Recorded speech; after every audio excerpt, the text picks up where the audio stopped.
and welcome to the second episode of I Love Cinema.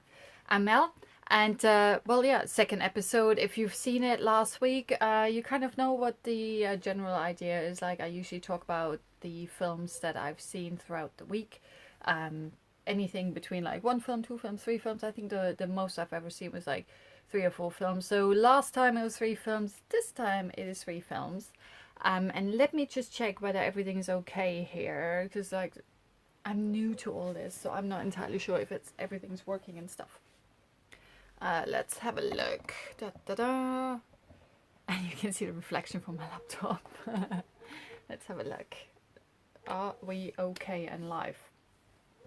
So, the first film, if you follow me on Twitter, actually, you've probably seen the kind of the 3 films I want to talk about this time around, because I've been tweeting about it and kind of hinting, going like, hey, if you want to know what I thought, check out my live broadcast on YouTube. Okay, so it looks like we're live. Let me just quickly check whether the sound and the sound is all right. Okay, so we don't need to know anything else but that. So, bam, here we are.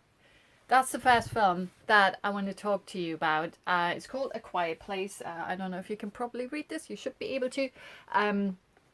It's, I want to say it's a bit of a horror movie, but I think that's not really doing the film justice. It's more like a suspense thriller kind of a thing. But some people, I mean, the easiest classification probably would be horror, even though that's not really doing it justice. And I learned from last week, I took the bloody spoon out of my cup, so because I'm talking a lot, I need to drink. Hydration, very important. So A Quiet Place, in case you don't know what it's about, the synopsis from IMDb is: a family is forced to live in silence while hiding from creatures that hunt by sound. And it is as good as it sounds. I usually am not a fan of horror. Well, I shouldn't say I'm not a fan of horror movies. I'm a bit peculiar when it comes to watching horror movies, because I'm quite jumpy. Not that I'm easily scared, but you know that stuff that happens in horror movies lately, where there's like a lot of really cheap jump scares, like cheap scares, which is basically like you're building up tension, and then usually all sound drops. And you know something's going to happen, and something's going to jump out at you. And usually what it is like either there's a sudden movement in frame, or there's a sudden cut to something. And because everything is mega fucking quiet, it's like the absence of sound. And then all of a sudden there's a huge ass loud sound.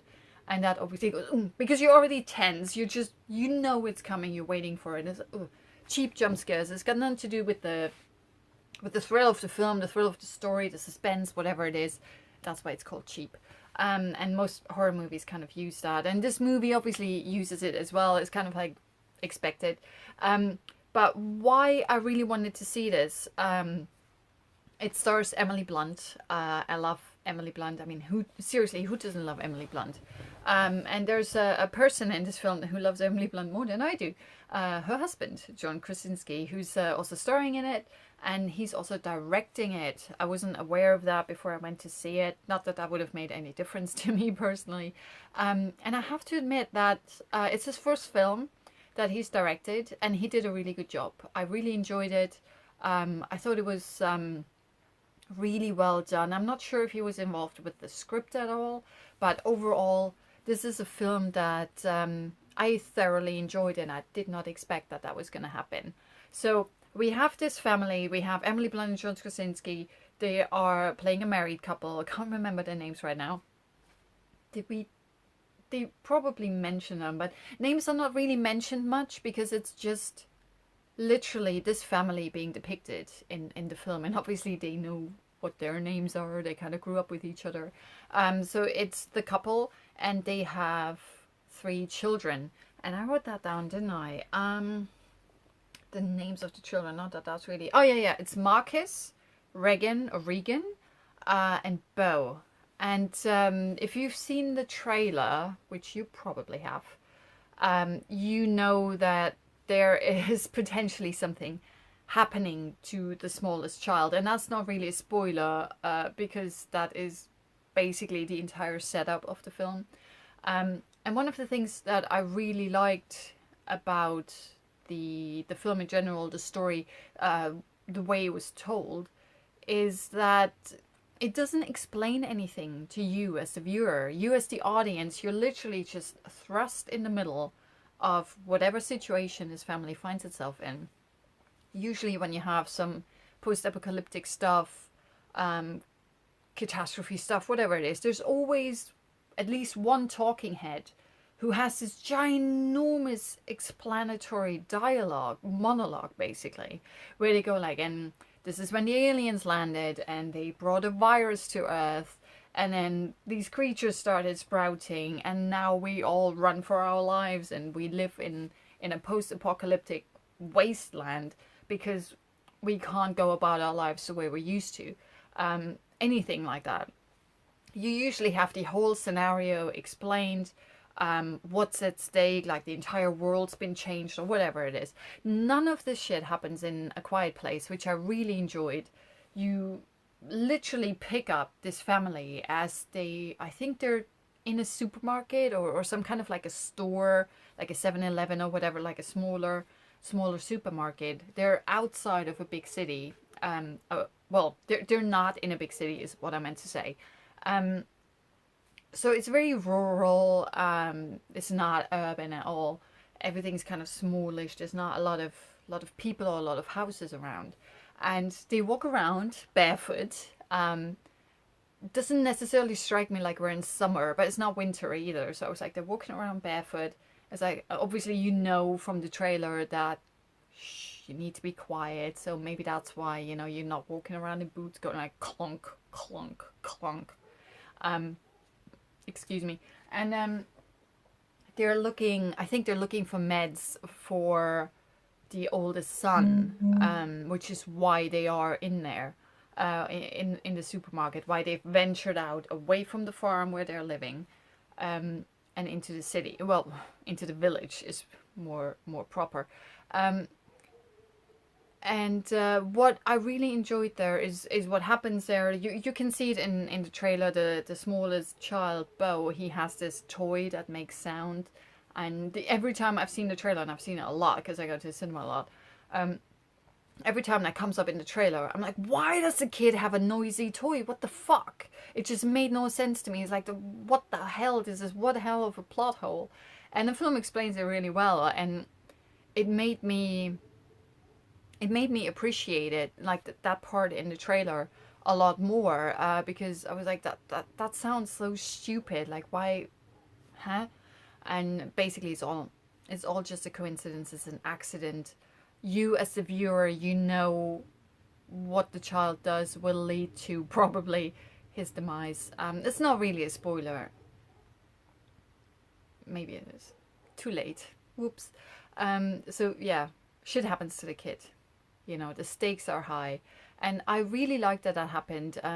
I think it happens in like the first 10 minutes of the film. If that, it happens really quickly. The family go to the store, pick up the medicine for the older boy. The husband carries the older boy because he's that weak. The mother walks behind him. Then the oldest daughter, who turns out to be deaf. Which is also quite interesting considering this whole setup with we have to live in a world with no sound because we can't make sound. If we make a sound, we're dead. And then you have the little boy. And I don't want to give all of it away, even though it happens in the first 10 minutes, but just the way that is worked in, where of course the demise of the boy will work as a catalyst for the family, for certain characters in the family more so than for others, but it is something that fuels what happens later and fuels the family dynamic for later on, which makes everything a lot more powerful, and it works really well. And the way that it's set up with the toy, because you've seen the trailer, you know the toy will make a sound, but even if you've not seen the trailer, you know what will happen. And you as the viewer, it's always interesting when you as the audience, you have more information than the characters in the film, and you know what's going to happen, and it's this dread that's just lingering there, and you're watching this, and you're like, oh my good God, and then as it happens, and it's just a really gut-wrenching scene, but it is also so powerful. and it is an important reveal as to what the situation is. It's like, why are they being so quiet? No one's explaining anything, right? They're just walking around really quiet. One of the things I thought was really interesting, it obviously struck me as post-apocalyptic, considering what the supermarket looks like. And yet there was one shelf in the supermarket that was still fully stocked, and it was the crisps aisle. And I was like, well, crisps are really loud, aren't they? So maybe that's why they're not doing it. Which was kind of funny when you're sitting in a cinema watching a film that hardly has any sound. It's like no one talks. It's really quiet. And there's like the only sound you hear is like the wind, leaves rustling in the wind, and some birds. And that's literally it, like a tiny bit of a tip tap from the barefoot feet on the ground. And that is it. But otherwise, there's literally the absence of sound, right? And that's one of the things that the film does really well. And it makes you immediately uneasy because we as humans, we're communicators, we like to talk. I mean, hello, I'm doing a broadcast, I'm just fucking talking, right? So these things happen all the time. This is our normal, right? So which is why when there's silence and there's need for silence, it is so, there we go, so fucking powerful and unnerving.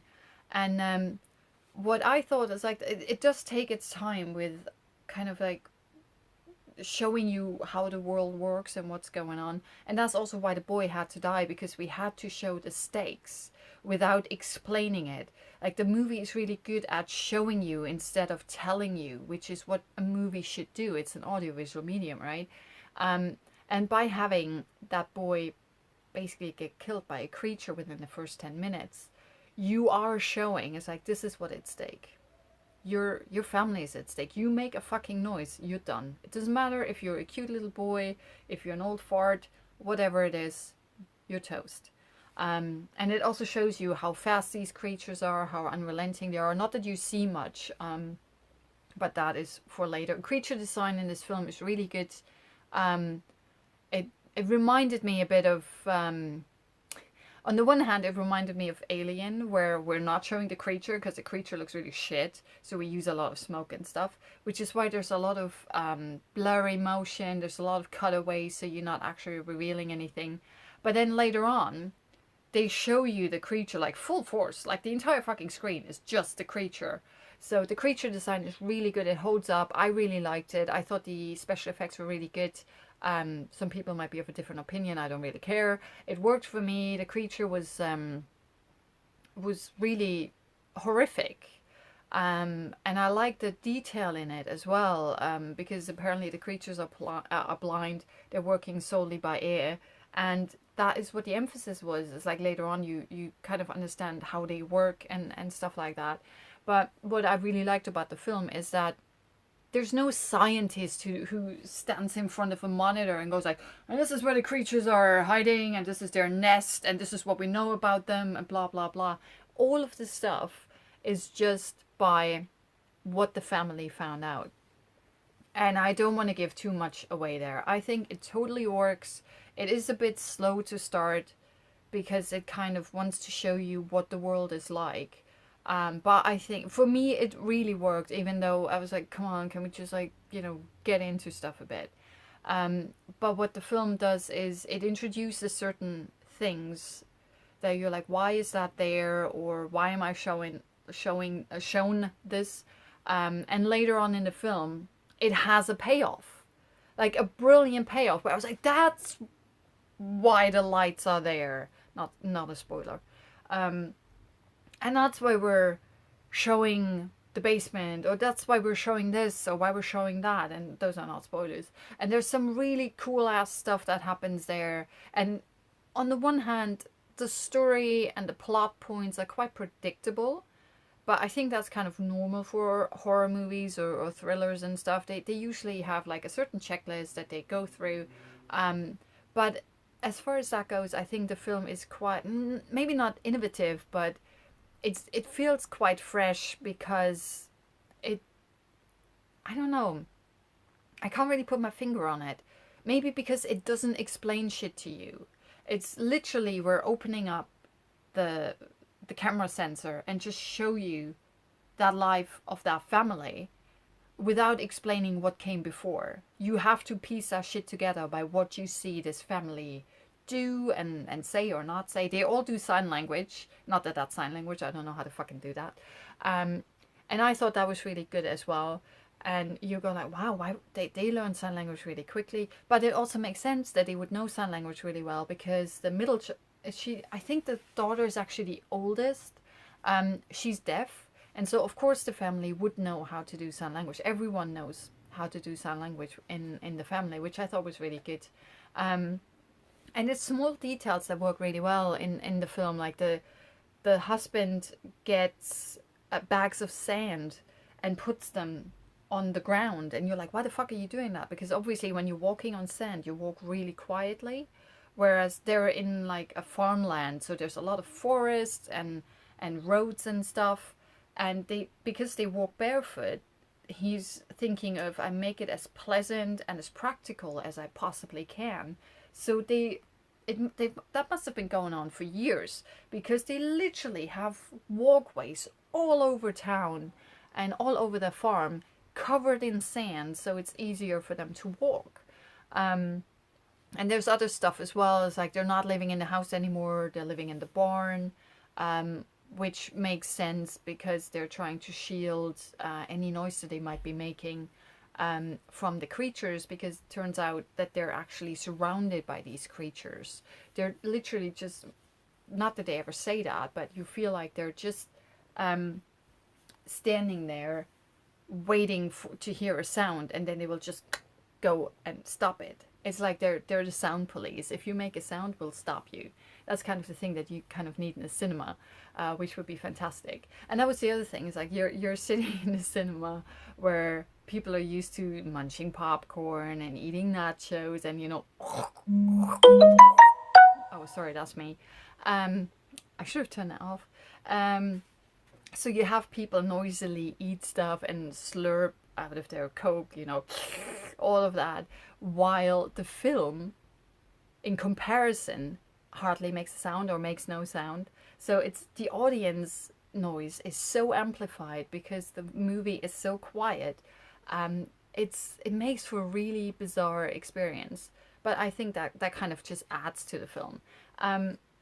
So I really love the silence, and other than there are aspects, certain phases in the film, especially when we see it from the point of view of the daughter who's deaf.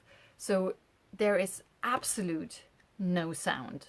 Not just that you hear wind whistling and some birds and whatever. No, when it's her point of view, everything is quiet. Everything is dead, pretty much. She doesn't hear shit. And that obviously works really well when you have like a predatory creature and the creature can't see, the daughter can't hear, and that, I don't have to tell you how amazing that leads to certain scenes.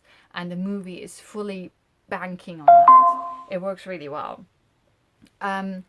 So I really loved it. It's quite suspenseful. It does take its time to get going. I love the acting in it. There's, like I said, it's quite predictable, but I think that's not necessarily a bad thing. Certain things just kind of have to happen. And Emily Blunt's fantastic. I mean, sorry guys. Stop messaging me. Can I turn it off? Bear with me a second. Let's see if I can fix this. Sorry guys, notifications. Sorry about that. This is all new to me, okay? I don't know how shit works. I still can't get OBS Studio to work on my laptop, which is why I'm using my smartphone, so there you go.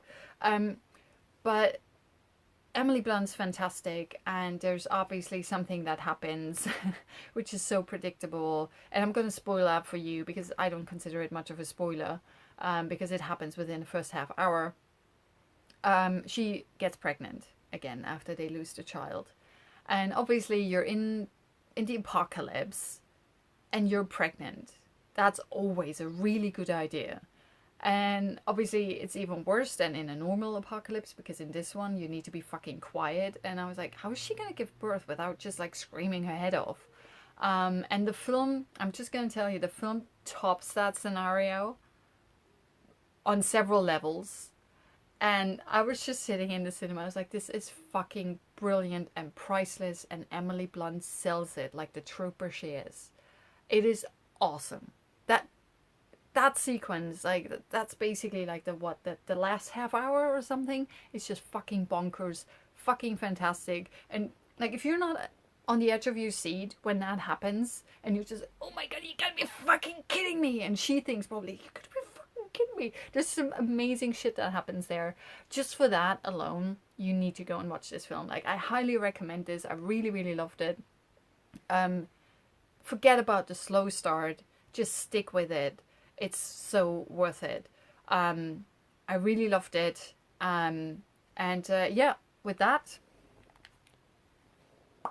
let's talk Wes Anderson. So, I love dogs.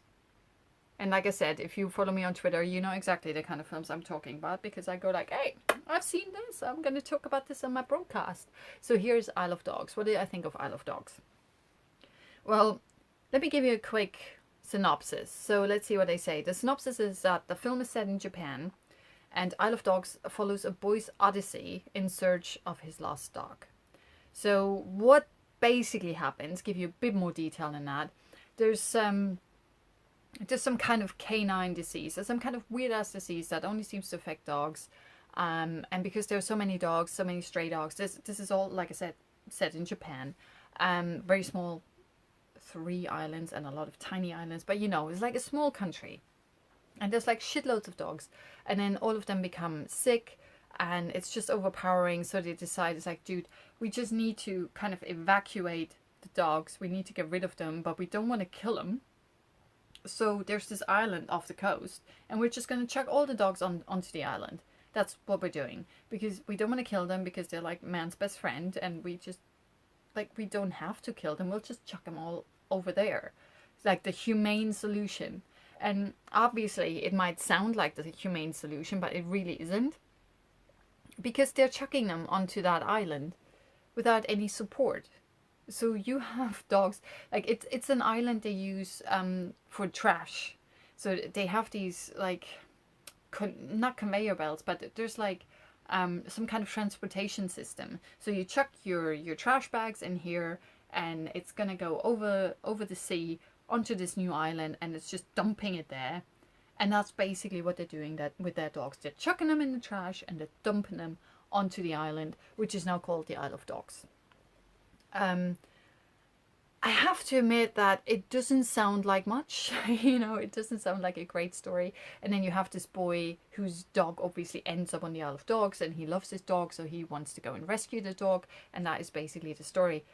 Going over to the island, befriending a bunch of stray dogs, trying to find his beloved dog, which is kind of cute. But the film is anything but. It's a Wes Anderson film.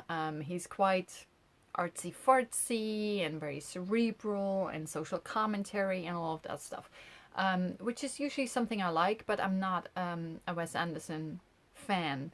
His films usually, they don't gel well with me.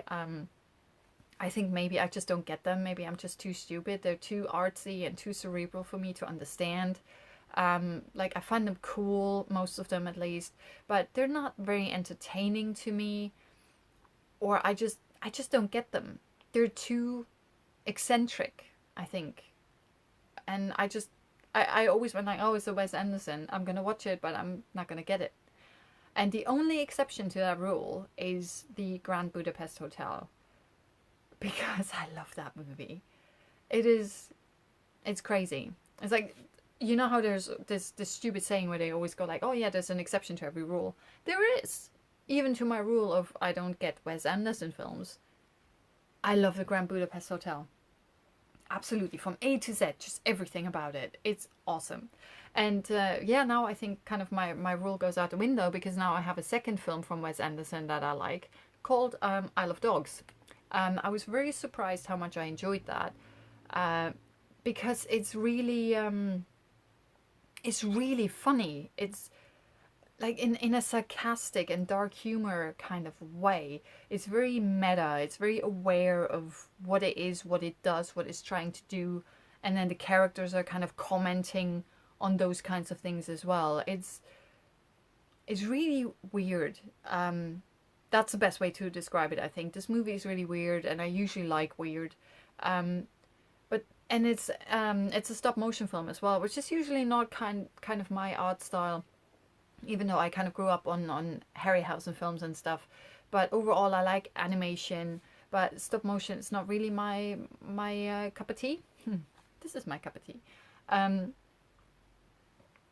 but there's just something about it that drew me in, and I'm not entirely sure what it is. I think the trailer just got me interested or intrigued to a level that I was like, yeah, might as well just watch it.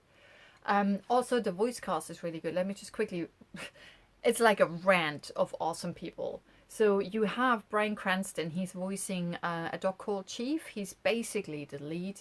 He's the main stray dog that the little boy befriends on the island, and he's really good. Like, I love that character, and you can immediately tell that it's Bryan Cranston, and he's just really wicked. And we also have Ed Norton. There's Bill Murray. You know, it's a Wes Anderson film. Jeff Goldblum, Greta Gerwig.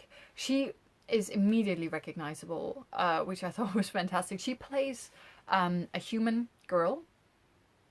She's called Tracy Walker, and she's an American girl who lives in Japan. I think she's like an exchange student or something, and she plays an investigative reporter at a high school newspaper or something, and she's basically trying to how do you say, to get to the bottom of why did we just get rid of the dogs and chuck them onto the island, while there's a scientist who is going like, mate, just give me 6 months and I'm sure I can cure this disease, which is what happens.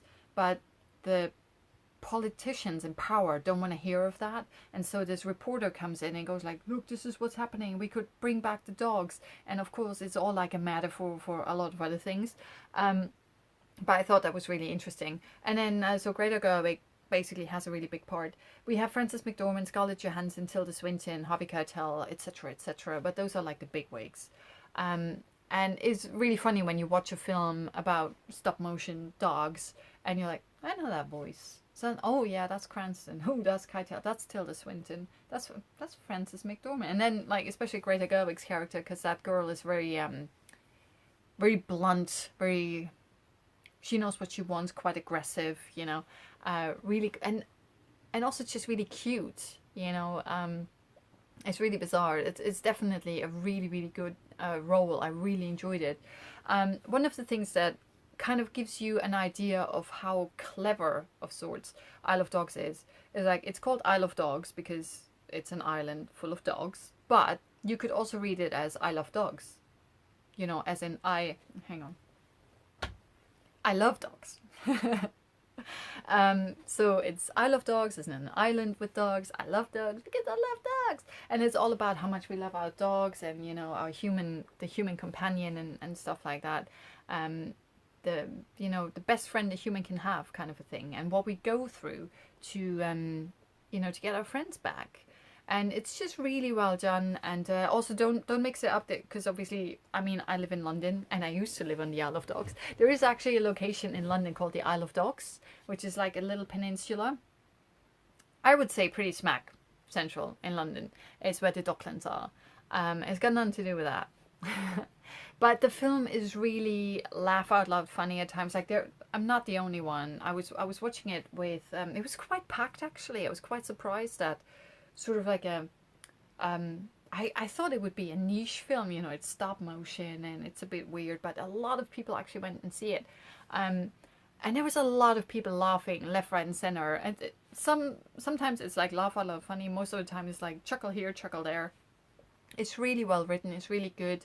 The voice cast delivers fantastic, and it's very, like I said, very meta, very aware of what's going on and what it's commenting on and what it's doing and what it's trying to convey. So it has a huge I think it has a very huge entertainment factor, which is something that I would usually not necessarily attribute to a Wes Anderson film. Not for me anyway. It's my type of entertainment must be slightly different than what he likes, what he thinks is entertaining. But like I said, I love Grand Budapest Hotel and I love Isle of Dogs. It's really, really good. One of the things that I thought would probably not ostracize, what's the word, would potentially alienate some viewers is that the film, because it's set in Japan, most of the dialogue, a lot of the dialogue, I'm not sure if it's most of the dialogue, but shitloads of the dialogue is Japanese with English subtitles. So basically all the human characters in the film, I think all of them, except for the girl, Tracy Walker, all the other characters are Japanese, so they're talking Japanese. Their dialogues in Japanese, and you will have to read subtitles. The dogs are in English. So it's kind of like most of the human interaction is Japanese and most of the dog interaction is English. And usually people freak out going like, oh my god, there's subtitles. What do you mean? I'm going to the movies and I gotta read. Oh my god. Not a problem. And it's really funny. It's really entertaining. But yeah, I was surprised how many people actually rocked up for it. I talked about how meta it is, that it has very dark sense of humor. It's very... I don't want to call it woke because I think that's not the right word to use. But there's definitely a lot of social commentary in there. You can, if you understand that it's supposed to be a metaphor for something, and it can be a metaphor for a lot of different things, whatever you find it applicable to. And I really, really like that because it doesn't take itself too seriously while it's actually depicting a rather serious situation. And I don't want to give away the ending. Overall, I thought it was a really good... Oh, I forgot about that. I was so engrossed talking to you about I Love Dogs that I forgot about this screensaver thing. It's really good. It's very entertaining. You can easily go there and just have a good, like a fun evening. But it's definitely more like entertaining up here. And one of the things that I thought was really weird when I walked in there is like, obviously you have your commercials and your trailers before the film, and the trailers they were showing were for kids films. I shit you not, like there were trailers in there. I was like, what the fuck am I watching? There was something about like a new film about a gnome, or Sherlock Gnomes or something like that. I was like, what the heck? And then Will Arnett is doing a new film with a talking dog or something, like a real dog where they go like, oh, I pretend that I'm actually talking even though I'm yawning and eating my biscuits. I don't know. Yeah, and all of these trailers I was like, this is like the shittiest shit that I can think of. No offense to people that are involved in these films, but not really stuff not really stuff that's really high on my list. And I was just staring at it, literally going like, what the fuck? And then I thought I was in the wrong cinema. Because I Love Dogs, seriously, it does strike you as a more adult film. I mean, this is not something a kid would watch. This is not something a kid would understand. I think a kid would go like, oh, I'm bored. So given the trailers that were attached to it before, I was like, what the fuck? It's this whole thing. It's like, it's stop motion animation, which means it's animation, which means animation is for kids, which is so stupid. Like seriously, I will never understand this short-sightedness of it's animated, it's for kids. It's like, just because it's animated doesn't mean that content is for kids. So that was weird. Oh yeah, I went to see, let's lead into that. Just with this kids stuff and the weird ass trailers, I got those same trailers in front of this film, A Wrinkle in Time, which I went to see the day after. And obviously this is a kids film, right? This is a kids film. So you have kiddie trailers in front, which is fine. But I'm shitting you not, the same trailer for the Gnome Sherlock thingamajig was there. Will Arnett's talking dog thing. Both of them had the Han Solo trailer, which I thought was that random. And something else that I can't remember because I blocked it out because I was like, I don't want to watch that. I will watch the Han Solo thing, but everything else I was like, not for me. And I like kids films, you know, I like animation films, but I was watching that and I was like, that's just fucking stupid. Like seriously, stupid. It had stupid written all over it, which is what I Love Dogs, for example, is not.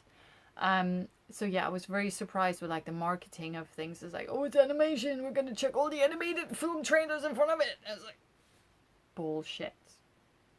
Anyway, Wrinkle in Time. How are we doing for time? Oh my god, I'm doing really well. 35 minutes, and I'm already talking about movie number 3. I might have to go like talk a bit slower to get the hour for. Fuck it.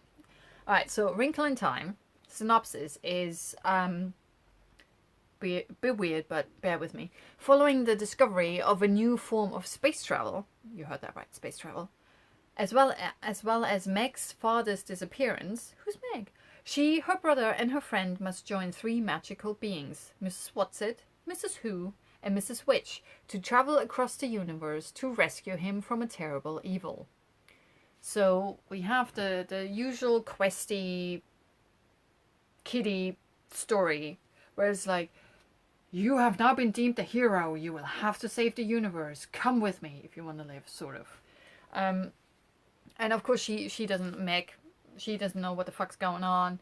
And the funny thing is that I kind of also didn't really know what the hell is going on, because my cinema kind of had a little bit of a fuck up and didn't turn the lights off. So I went outside and was like, turn the lights off! And then I missed stuff. So I don't know. But it was at the start of the film, so it's not too big of a deal. We basically have Meg, who is a little black kid. She's a bit weird for whatever reason. Her dad and her mum are scientists, so she's also really quite bright and switched on. And she has a little brother. He looks a bit Asian. I'm not entirely sure why. Maybe he's adopted. I'm not sure, because that's what I missed. You know, when I went outside to try and get the light shit sorted.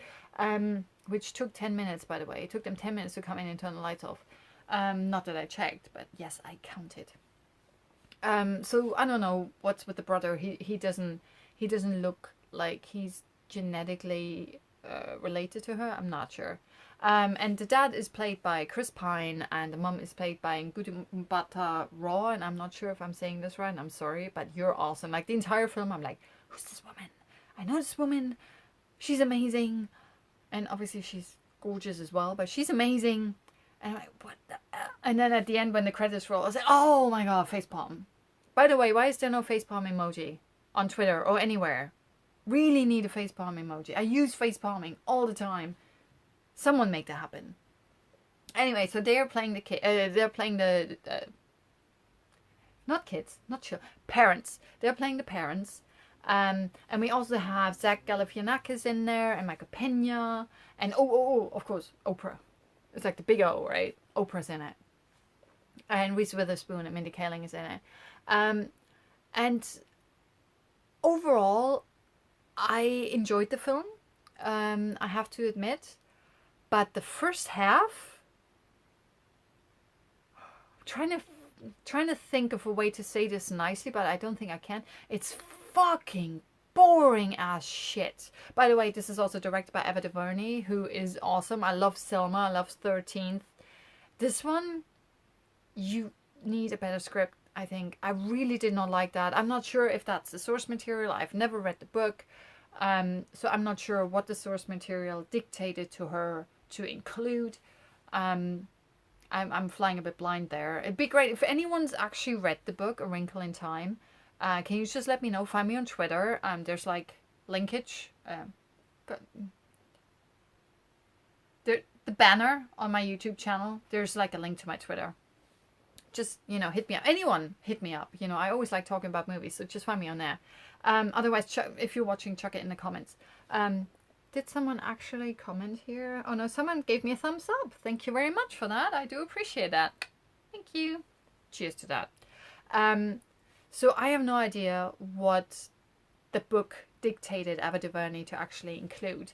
But you have this standard scenario where you have something happens to Chris Pine. Like I said, he disappears. In the synopsis, it said he disappears. And he's gone for like 4 years or something as we pick up. And Storm Reed, she is the leading girl. She's fantastic, actually. I thought she was really good. She's quite captivating, and she has a very good screen presence. And one of the things that they change from the books that I know is in the book, apparently the family, the main family that Meg is the oldest daughter of, they were a Caucasian family. And in the film, obviously, it's been changed, not to a black family, but to an interracial family, multiracial family. So the mother is black, the father is white. Meg is therefore biracial. I'm not sure about Charles Wallace, who's the little brother. That name also, obviously, I assume that's from the book, but people use each other's names quite a lot in the film. And every time someone was like, Charles Wallace this and Charles Wallace that and Charles Wallace, that name really got on my nerves, and I have no idea why. It sounds so pretentious. Charles Wallace. Charles Wallace. Charles Wallace. Charles Wallace? Charles Wallace. Seriously, it took me not even 20 minutes, and I basically hated this kid's name. It was just so, it's like every time my ears started bleeding more. It's just, I don't know why, but I did not like it. That kid, however, the actor, I really liked him, but they're, how should I say that? I don't want to spoil, that's the main thing. The way he played it, or maybe just the way he looks or comes across, he's playing a very pretentious kid, that he's quite smart and switched on, and he's basically the catalyst for everything to happen, which is why I was like, where did this kid come from? Why does he have kind of like special powers? And something happens later on in the film, which I don't want to spoil, but I also thought it was so predictable that was going to happen, that I was like, is that why he got cast? Because he looks like that? I don't know. You'll know exactly what I'm talking about after you've seen the film. Maybe I'll talk about it in spoilers. I'll do like a spoiler tag or something. But you have that family. So the dad all of a sudden is gone because he was working on this wrinkle transportation system where he's like, you know, that theory that actually exists, that it's like there are 2 points in space, and you don't, at the moment we would travel that actual distance. And they're like, we can travel a lot faster if we somehow just fold space and bring those things together. And we can just like take one step and we're actually over here, even though we've traveled this entire fucking distance in like a split second. That's kind of where the wrinkling thing comes in, a wrinkle in time. So he is just gone. Experiment gone wrong, you know. And all of a sudden we're like 4 years later, and then Charles Wallace doesn't stop talking about like Mrs. Whatsit and which and who, and then all of a sudden, you know, we have Meg obviously established as the unpopular kid in school, because that is kind of a checklist item for these kinds of stories. It's always the unpopular kid. It's never the popular kid in school that all of a sudden learns that they're gonna be the hero to save the universe. Has it ever been the popular kid? It's always like the underdog, right? Because it has to be the underdog, because why would we root for that kid otherwise? If it's the popular kid, he or she already has everything going for them. Why would we care about them, right? It's always the underdog. So of course Meg checks that box. We are introduced to her sort of arch nemesis, which is also turns out to be her neighbor, and they were probably really good friends like ages ago, and now there's like splitsies. Whatever, you know, no one really gives a shit.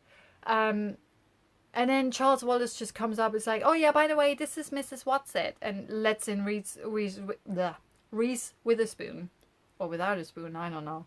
Looks a bit spoonless, but lets her into the house, and the mother goes, "Who there?" And then Meg goes like, "You shouldn't trust this crazy person." And Charles Wallace is like, "No, it's fine. She's cool. It's awesome." And then for Mrs. Whatsit, we go to Mrs. Who, who's played by Mindy Kaling. And that is the biggest one, the biggest casting what the fuck, in the entire film. I was like, I felt for her, because it feels like she's got fuck all to do. All she does is talk in quotes.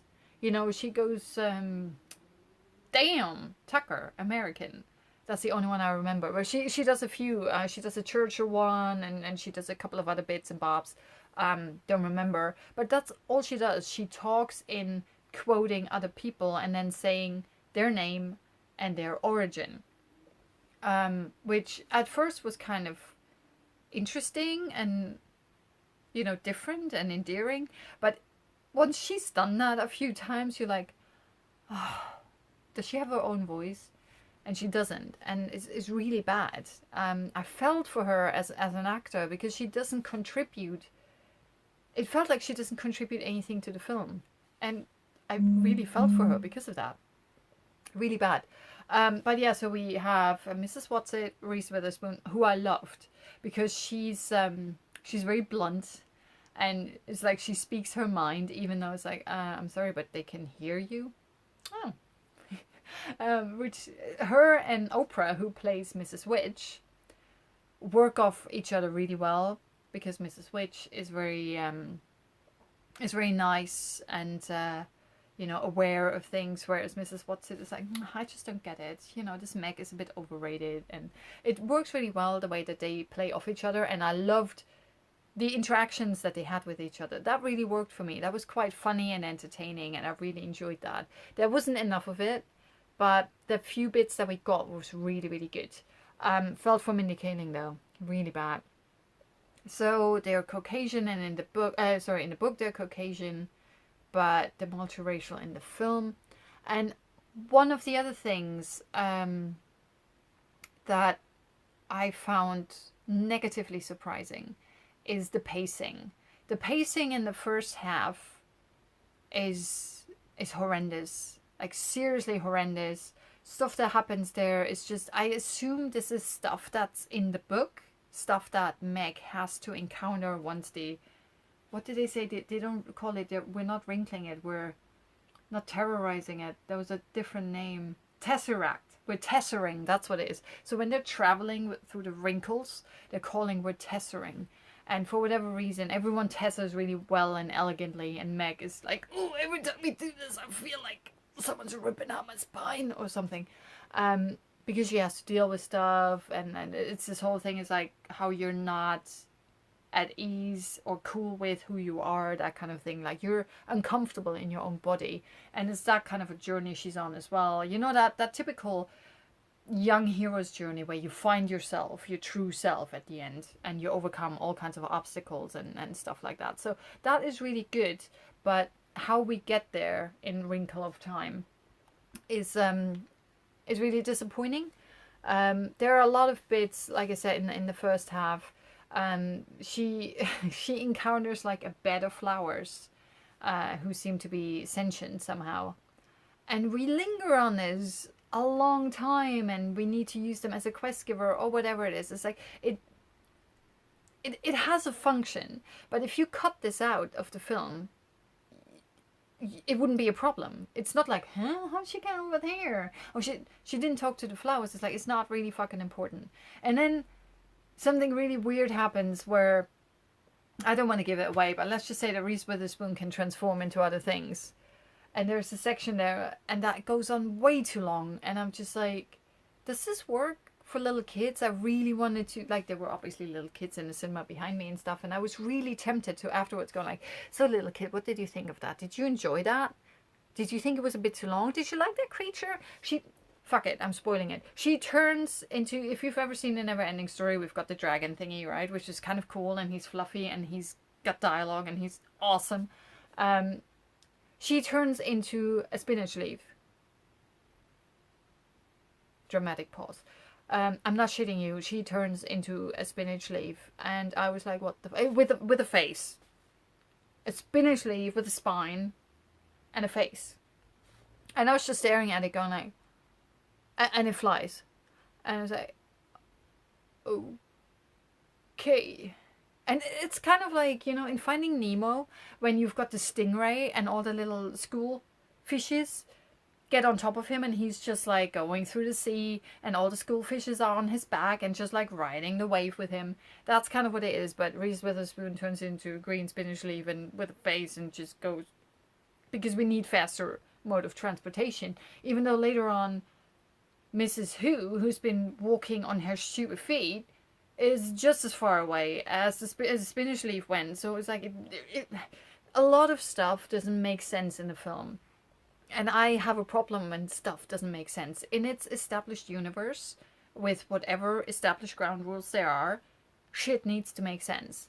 And there's just a lot of stuff in Wrinkle in Time that just made no sense to me.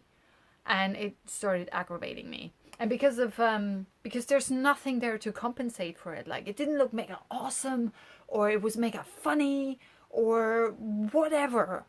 There was just nothing to compensate for the lack of sense making. So that really annoyed me. When it started getting interesting is they go to someone called, what's it called, Oracle or something? You meet Zach Galifianakis, who I like because he's just so out there.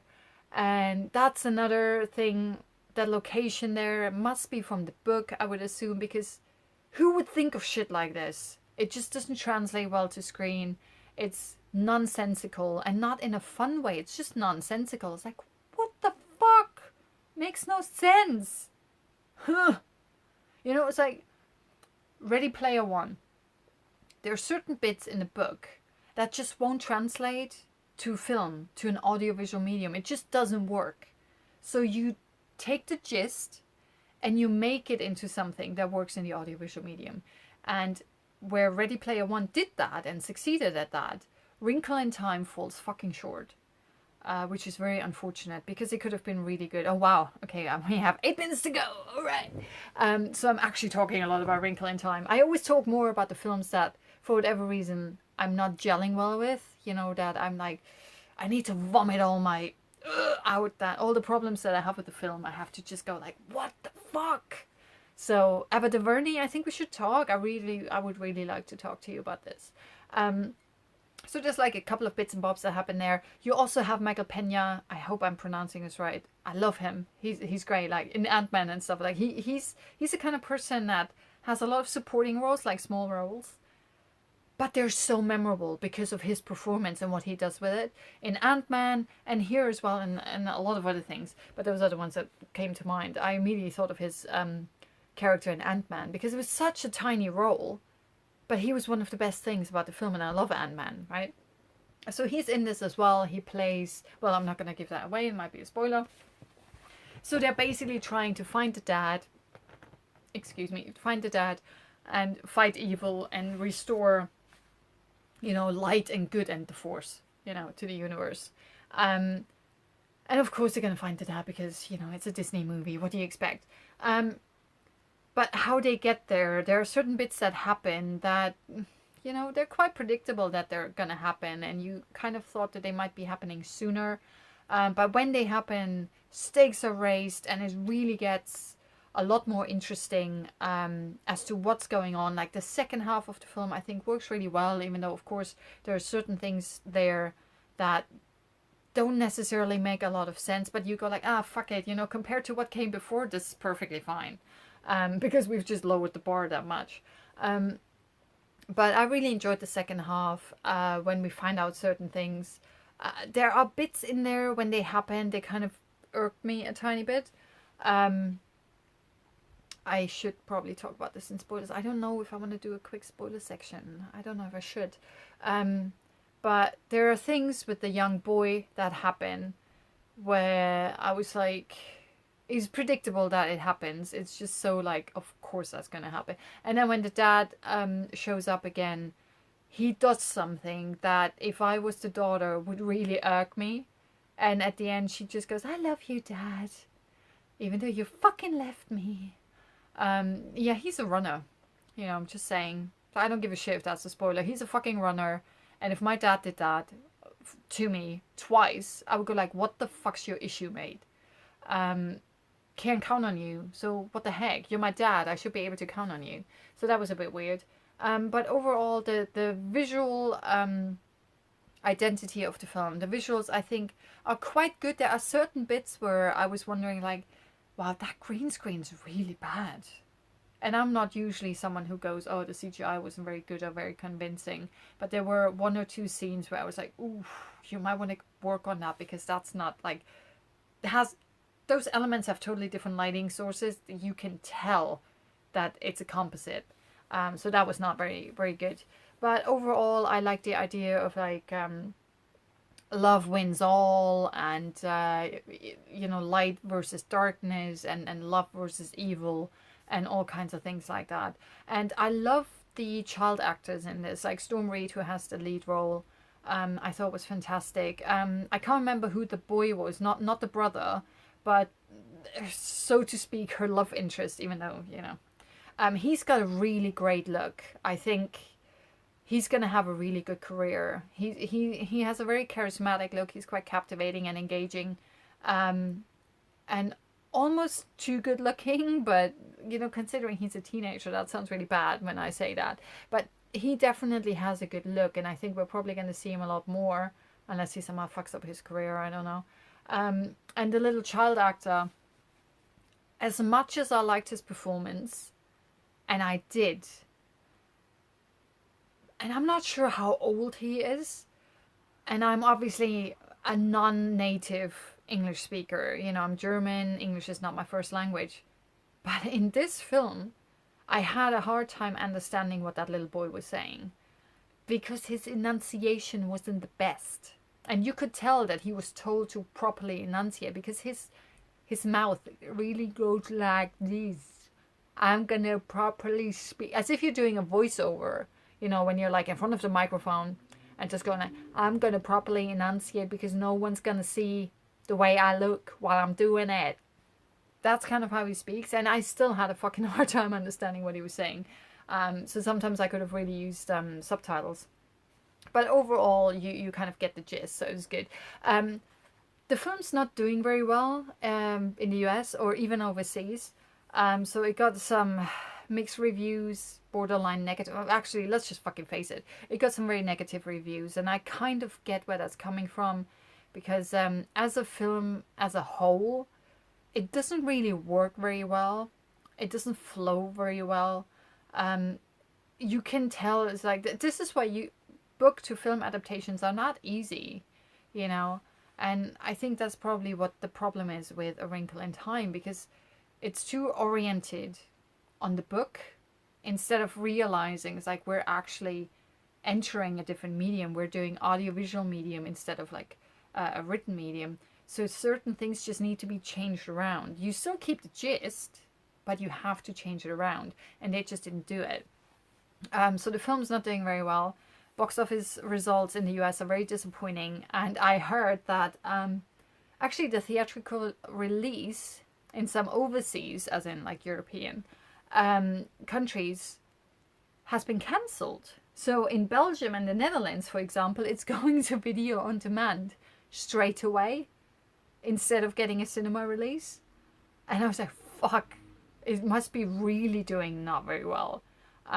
So that's a bit annoying. But it's kind of like Annihilation. In the US, you got a limited theatrical release. I really wanted to see this in the cinema.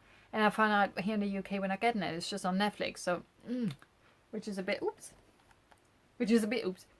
disappointing. Just quickly, of course, Wrinkle in Time is also the second collaboration from Eva DuVernay with Oprah Winfrey, David Oyelowo, who voices the evil It thing, and Andre Holland, after Selma. And I love Selma. But unfortunately, Wrinkle in Time is not even half as good. Which is very, very unfortunate. So just a quick overview. So I think my movie of the week most definitely is that one, A Quiet Place. Go and see that. That is really entertaining and captivating, and you're going to be on the edge of your seat, and it's fucking amazing and awesome. Really, really like that. Surprisingly, because I'm not that big of a horror fan, especially not in the cinema, because I'm like, ooh, and the entire row will go, and everyone's like, stop it. I was like, I can't help it. It's good. Creature design is good. You're going to love it. Just go and see it. New out at the cinema this week is A Quiet Place. I had the chance to see it early. We also have a new Bruce Willis film out called Death Wish. I don't really know anything about it. I don't think I've even seen the trailer for it. So I don't know. But I Love Simon is out as well, which is, I've missed the unlimited screening for that, so I can't wait to see that. It's a kind of cute little gay coming out story kind of a film. So that's probably what I'm going to be watching over the weekend for next episode of I Love Cinema. And yeah, just make sure you check out A Quiet Place. If you haven't seen Ready Player One yet, check that out. and we're going up to the 1 hour. It is 9 p.m. now, and I'm gonna bid you good night, and I hope you had a good time. Let me know what you think of the films. Let me know what you think of any of the other films. Put some comments in there. Find me on Twitter, and let's talk movies, and let's go to the movies. All right, have a good one. Bye.